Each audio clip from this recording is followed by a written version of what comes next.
Bueno, esta mañana, como habíamos anunciado al principio, contamos con la participación del licenciado Gedeón Santos, quien es una figura importante, histórica, del Partido de la Liberación Dominicana. Actualmente es diputado al Parlamento Centroamericano, Parlacén, y le damos la bienvenida al programa. Indudablemente, licenciado, que hay muchos temas, pero uno de ellos es que vemos que este gobierno todavía no tiene un año de instalado, y que en un partido como el de la Liberación Dominicana, que siempre se pone como referente de organizado, de una militancia obediente, sin muchas estridencias, a menos de un año ya se oyen hasta candidatos, posibles candidatos, que obviamente deben salir del seno del propio Partido de la Liberación Dominicana. ¿Qué es lo que está pasando en ese sentido y qué opinión le merecen? Porque ya hay hasta nombres y movimientos dentro del propio partido. Bueno, el PLD es un partido democrático. Cuando surgimos con el concepto centralismo democrático. Al final terminamos siendo más centralistas que democráticos, y yo celebro de que seamos más democráticos ahora. Los estatutos consagran el derecho a cada militante a aspirar a posiciones electivas dentro y fuera del PLD. Y cuando un compañero anuncia que va a aspirar a una posición electiva, lo que está ejerciendo es su derecho democrático. Algunos lo que cuestionan es que... Aún sea 3 años antes o casi sí, 4 algunos años. lo que cuestionan es que es a destiempo. Pero eso también tiene sus bemoles, porque resulta que hay candidatos o posibles candidatos que ya están vendidos. ¿Cómo va a ser? Han gobernado el país, otros han sido importantes ministros por muchos años, las poblaciones los conocen, entonces hay otros que no son conocidos.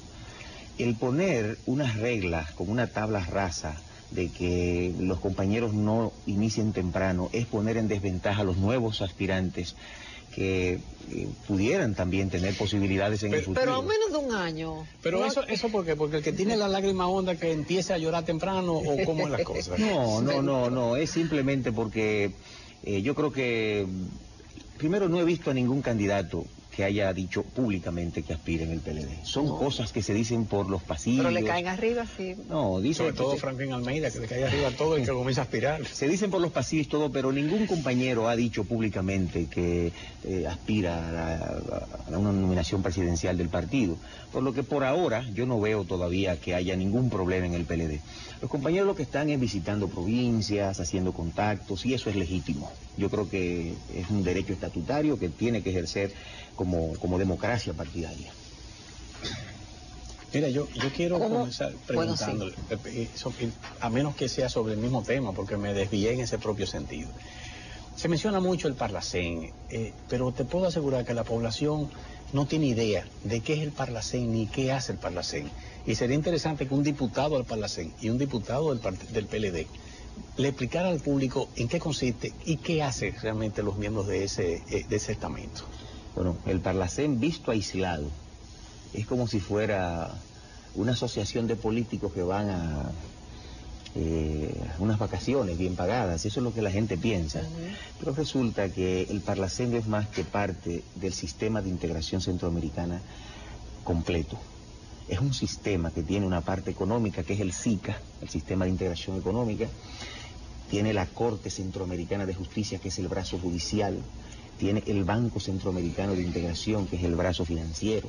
Y tiene el brazo político, que es el Parlamento Centroamericano. Visto en su conjunto, es un sistema que intenta unificar la región para enfrentar los retos de la globalización y de un mundo de gigantes de lo que estamos rodeados.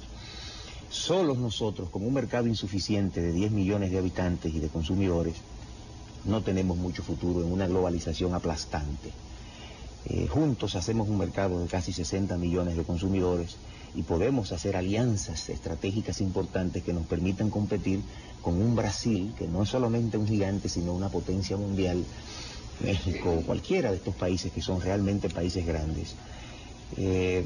Nosotros, por ejemplo, estamos ahora discutiendo la unión aduanera. La unión aduanera, si de aprobarse en el futuro, va a eliminar, o sea, quitarnos las posibilidades soberanas de nosotros poner aranceles para adherirnos a un arancel común regional. Esto tiene grandes beneficios porque permitiría que el comercio intrarregional avance y que las importaciones y las exportaciones tengan un marco más específico. Nosotros discutimos todos los temas de Estado, desde salud, educación. Mire, y los parlamentos son tan importantes que el Mercosur, que no tenía parlamento, hace 2 años inauguró su parlamento. ¿Por qué? Si Mercosur es exitoso y sin parlamento era exitoso. Bueno, porque habían grandes déficits democráticos en el proceso de integración de Mercosur. Cuando no hay un parlamento, solo se sientan, digamos que empresarios, a negociar beneficios sin que haya una representación legítima de las poblaciones. Los parlamentos lo que somos es una representación de cada uno de nuestros pueblos, que llevamos las iniciativas en función de las necesidades de nuestros países.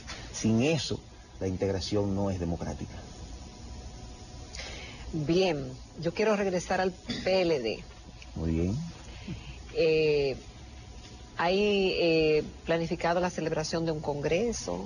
Se habla de que, bueno, después de unas declaraciones, justamente mencionaba César al doctor Franklin Almeida, como que se decidió que la comisión política se reuniera más a menudo o que se le hiciera de manera más sistemática, pero se habló de la posibilidad de ampliar el exquisito y privilegiado círculo de la comisión política a más miembros.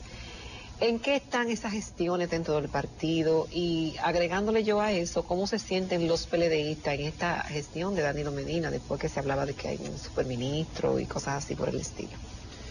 Mira, nosotros estamos abocados al 8º Congreso, comandante Jorge Botello. ¿Cuándo será ese congreso? Ese congreso comenzó en el 2010, estatutariamente es cada 5 años y en el 2010 se cumplió. Pero como tocaba pegado a unas elecciones, el partido la mandó a hacer un plebiscito, y no se recordarán el sí y el no. Exacto. Y ganó el sí, y se pospuso para este año. El Congreso ya está en acción. Lo que falta del Congreso son la parte conceptual y la parte electiva.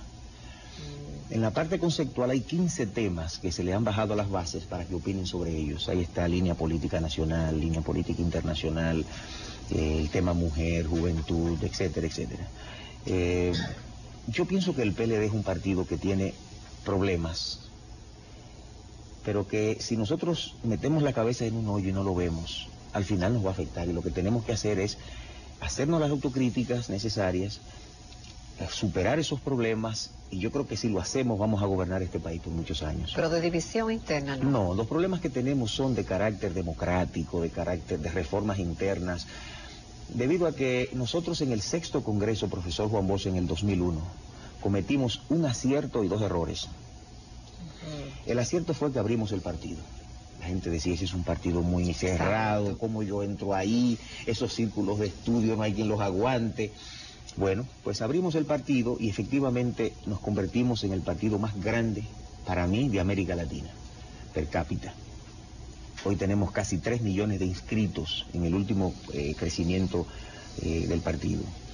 Ahora bien, crecimos, eso nos ayudó a ganar elecciones y todo esto, pero cometimos 2 errores. El primero fue que permitimos que la cantidad aplastara a la calidad en el PLD. Llegó una cantidad tan grande. Se abrió la compuerta y entró todo. Y pero los votos se cuentan por número, no por calidad. Está bien, pero la calidad es la que luego se traduce en la calidad del gobierno. Un partido sin calidad no sabe a dónde va y cuando llega lo que hace es un gran tollo en el gobierno. Y esa calidad es la que forma, le da sentido, le da objetivo, le da horizonte a los dirigentes políticos para que cuando lleguen al gobierno no se desvíen. Entonces resulta que esa cantidad llegó y nadie le ha educado sobre nada. Nadie le enseña la historia del partido, la historia dominicana, algo de economía, algo de política exterior, que permita que los militantes tengan un norte, una ideología clara.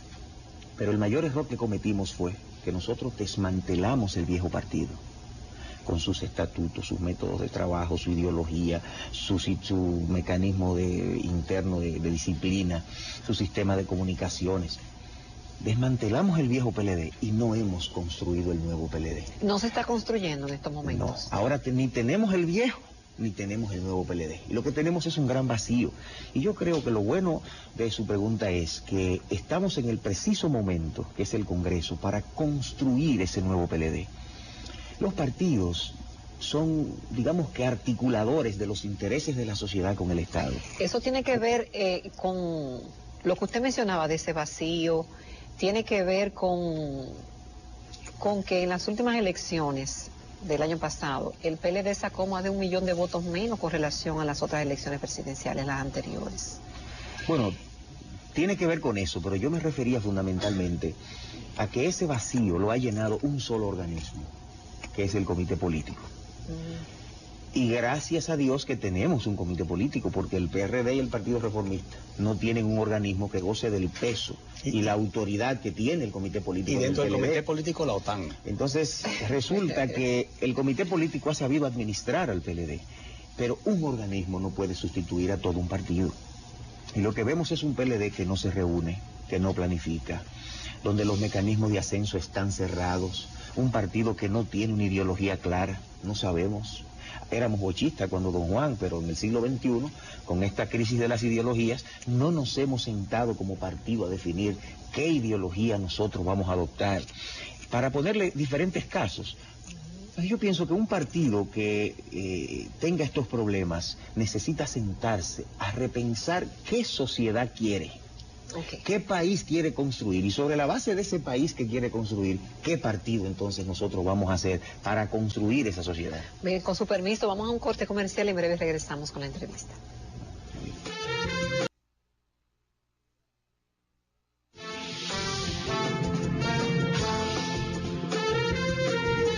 Seguimos conversando por aquí con el licenciado Gedeón Santos, diputado del Parlacén, miembro destacado del PLD, una persona aguerrida que puede hablar de cuando fundamos, es decir, que tiene historia y carga sobre sus espaldas muchas de las cosas que han sucedido en los últimos años. Y con relación a eso, hablando de la historia y más que nada del presente y del presente dorado que se nos presenta, vamos a hacer una pregunta al licenciado, o poner un tema. ¿Qué opina usted de la situación de la Barrick Gold, la solución que se le ha dado y el futuro que le espera a la nación con ese dinero adicional, con esos 550 millones de dólares que entrarán este año y los que entrarán de ahí en adelante? Bueno, lo primero que yo quiero felicitar al presidente Fernández, Danilo Medina, por varias razones.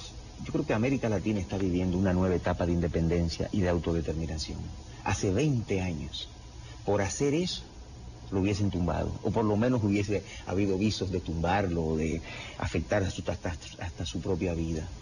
Aquí se ha reafirmado el gobierno. Yo creo que se está viviendo una nueva era de independencia en América Latina que ha permitido que hoy el país goce de esa autodeterminación y de esa independencia que quizás en otras épocas era difícil. En segundo lugar, yo creo que lo importante fue que además de eliminar las cláusulas que eran las cuestionadas y las que impedían que el gobierno y que el país tuviera mejores beneficios, logramos que se quedara la Barrick Gold. Para mí eso es muy importante, porque lograr que una empresa con la experiencia, con la capacidad para producir y comercializar el oro como la Barrick Gold, yo creo que también fue importante, porque nosotros en el pasado tuvimos empresas que fracasaron, incluso el propio gobierno había fracasado. Entonces lograr que tengamos un acuerdo de beneficios mutuos con una empresa como esta, yo creo que también ha sido un gran éxito.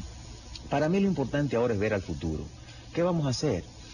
Yo creo que uno de los problemas que yo veo en América Latina es que el crecimiento de los precios de los commodities en el mundo, corremos el riesgo con esto de reprimarizar nuestras economías. ¿Qué quiere decir reprimarizar? Volver a economías sin agregarle valor a la producción nacional.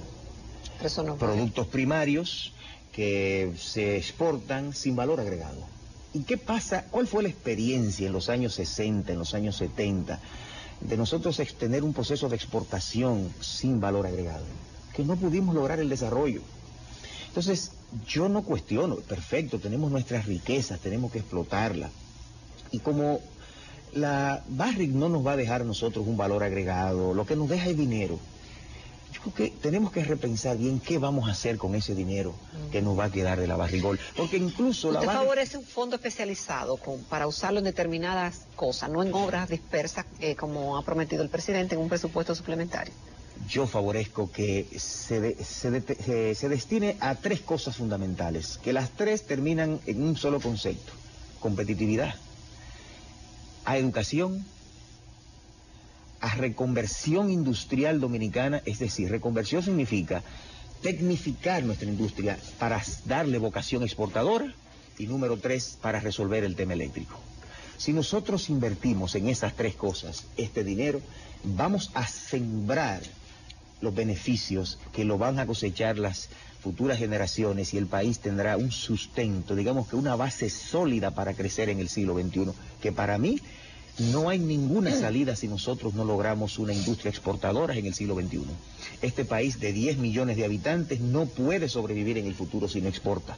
Y nosotros no tenemos la capacidad exportadora porque tenemos una industria que todavía no es competitiva, porque tenemos problemas de costo como el tema eléctrico, como el tema de los impuestos, como el tema de las tasas de interés que debemos resolver. El tema de la Barrick es una gran oportunidad para que nosotros no dejemos que se nos primarice la economía, sino al revés, utilizar el dinero para tercerizar la economía, es decir, para convertirla en una economía tecnológica y competitiva. Yo creo que vamos a tener que invitar de nuevo al licenciado Gedeón Santos para que hablemos eso de reconversión industrial, porque es un tema que me apasiona, un tema que fue parte de mi propia vida como dirigente empresarial. Usted me tocó, eso es el saborcito en la boca, pero me lo dejó para el futuro. Bueno, gracias Gedeón por participar en el programa. Vamos a una pausa y en breve regresamos. Gracias a ustedes.